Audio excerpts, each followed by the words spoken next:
বন্ধুরা আজকে আর সন্ধান করবো বাড়ি যে পোলট্রির কলিজে ওটা নিয়ে কিনে আনি একেবারে ফ্রাই করে একেবারে রুটি দেখামো। এই দেখা পাচ্ছেন এটা গোয়ার পানাজি সবথেকে বড় মার্কেট বুঝাইছেন, সেই মার্কেট অসাম সব কিছু পাবেন এটি কোনা। আর দাম তো একেবারে পৃথিবীর মতন দাম। যাই হোক, মার্কেটটা খুব কিন্তু সুন্দর, একদম রাউন্ড গোল মার্কেট। আর হারা এখন চলে গেলেন পোলট্রির কলজে খুঁজবে।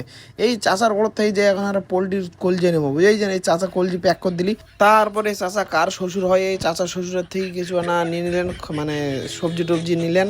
নেওয়ার পরে তো মাংস নিয়ে যাচ্ছে। এই বিল্ডিংটা ধারা থাকি বুঝেছেন, এখন উপরে সবার উপরে। তারপরে তোমার এখন মাংস তৈরি হবে, এখন ডেমা কালো হয়ে যে এনে সিকিউরিটি খাড়া হয়ে আছে। কত ভাই কি নিয়েছেন? বলছো ভাই খাবো নাকি, চলে এসেছি চাষা কথা। হ্যাঁ যাসো যাসো। তারপরে মঞ্জুরুল ভাই এখন রুটি বানাবো চালু করে দিয়েছে, এখন গোল গোল রুটি পাকিয়ে পাকিয়ে বানাচ্ছে। ইয়ে মানে হোটেল মানে রান্নাবাটির কাজ করো তো, রান্নাটাও সেই করছে। দেখো কত সুন্দর মাংস কালার খালে হাই বাবা। আর মুই তো ভাবছো মনে মনে এখন চাপানটা মারুন রে। তারপর দেখছেন ভাগ করা চালু হয়ে গেছে বুঝেছেন। আর ইয়াই আমার হচ্ছে বজরঙ্গি, এর নাম হলো বজরঙ্গি। ইয়া একেবারে হলুদ রুটি ভাগ করে দিলি।